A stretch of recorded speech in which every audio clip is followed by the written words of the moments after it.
ter tido desde o início? Em primeiro lugar, a presença do Estado, naturalmente. A presença do Estado como? Presença do Estado com plano de contenção. Trata-se de uma estrutura de coordenação que nós não vimos acontecer neste período. Tampouco tivemos planejamento da resposta social e da resposta econômica. Nós precisamos de lockdown, nós precisamos de confinamento. Temos experiência mundial suficiente para saber da eficácia desta medida. Temos exemplo perto de Portugal, um país tão familiar para nós. Portugal foi um dos países que teve a melhor experiência na chamada primeira onda. E lá eles tiveram realmente alguma coisa que se possa chamar de onda, alguma coisa que sobe e depois desce bastante. Aqui nós não tivemos, a gente tem subida e subida e subida. Então eles tiveram um sucesso importante entre os países europeus. Depois relaxaram, final do ano passado principalmente, e tiveram novamente uma subida grande. Adotaram um novo lockdown e funcionou de novo. A Alemanha tem uma experiência muito semelhante. Em vários países, Inglaterra, é possível observar o que acontece com o número diário de casos antes de um lockdown, durante, depois do lockdown e com o relaxamento de medidas. Então, não há mais dúvida quanto à efetividade desse tipo de medida e não há dúvida alguma de que aquele país que vem ostentando com tanta frequência o maior número diário de mortes do mundo, esta medida está indicada por um período mínimo de 2 semanas, idealmente um pouco mais, que certamente faria a curva mergulhar. O plano de imunização que tivemos é um plano pífio. É um plano que não entra nos detalhes necessários para um plano de imunização que deve existir no país. E, mais uma vez, assim, sinto-me à vontade, porque no departamento que eu cuidava do Ministério da Saúde encontrava-se a coordenação geral do Programa Nacional de Imunizações. Não tivemos, por exemplo, critérios homogêneos definidos para o Brasil inteiro, de forma que ficou a cargo de cada estado, de cada município, definir seus próprios critérios.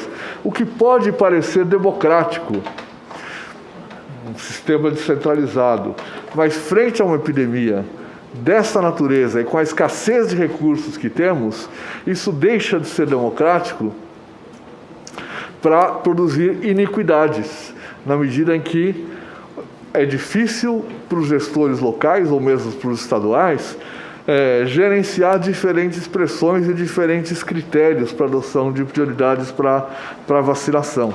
Não tivemos sequer um plano para aquisição dos imunobiológicos. Então, assistimos estarrecidos um desestímulo oficial a que um grande laboratório nacional assumisse a produção de vacinas. Certamente o cenário teria sido muito diferente se houvesse uma política oficial de busca, não apenas da compra de imunizantes, mas de busca de articulações e de acordos para a produção nacional. Certamente o Instituto Butantan poderia ter agido mais rápido e com mais pujança, com a produção mais relevante e possivelmente até mesmo acelerando os seus estudos. Não tivemos comunicação, não me lembro, talvez alguém se lembre, eu posso me citar como exemplo, algum tipo de campanha nacional, seja para orientação quanto à conduta das pessoas para se proteger, fosse especialmente para dizer o que é a vacina, por que 2 doses, quem deve tomar, qual é a ordem. Então, com isso, tivemos um sistema desorganizado que respondeu apenas pelo acúmulo anterior que ele tinha, sem protocolos operacionais, sem formação das pessoas para evitar perdas de vacinas, sem anotação adequada, sem que os profissionais estivessem preparados para orientar as pessoas. Acho que vários aqui receberam a vacina. Eu até perguntaria quantos, quando receberam a vacina, foram orientados adequadamente para a data do retorno e para a importância deste retorno para receber a segunda dose. E tampouco para que se evitassem erros.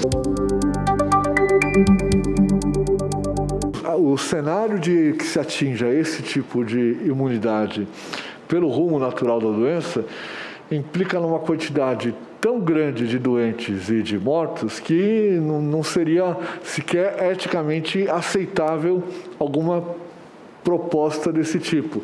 E mesmo assim, sabendo-se que o vírus continuaria circulando em alguma dimensão e causando novos surtos, novas mortes, novas internações esporadicamente, é o que a história nos tem mostrado.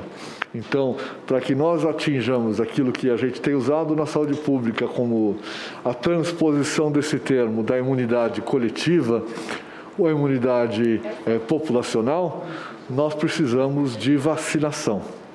E vacinação em larga escala.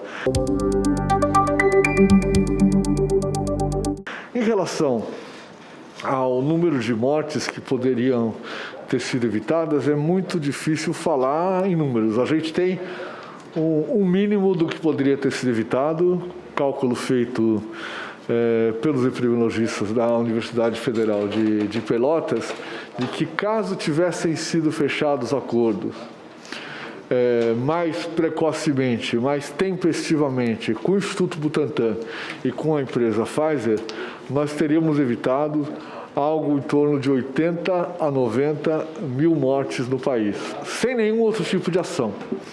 Certamente, se nós tivéssemos tido alguns períodos de confinamento, uma boa campanha de comunicação, medidas no campo da economia, no campo social, adotadas tempestivamente, de forma coordenada, nós teríamos um número de mortes muito menor. Não sei se alguém já fez essa estimativa de uma forma científica, mas se a gente fosse pensar em grandes números, em ordem de grandeza, é possível estimar que nós tivéssemos metade dessas mortes evitáveis.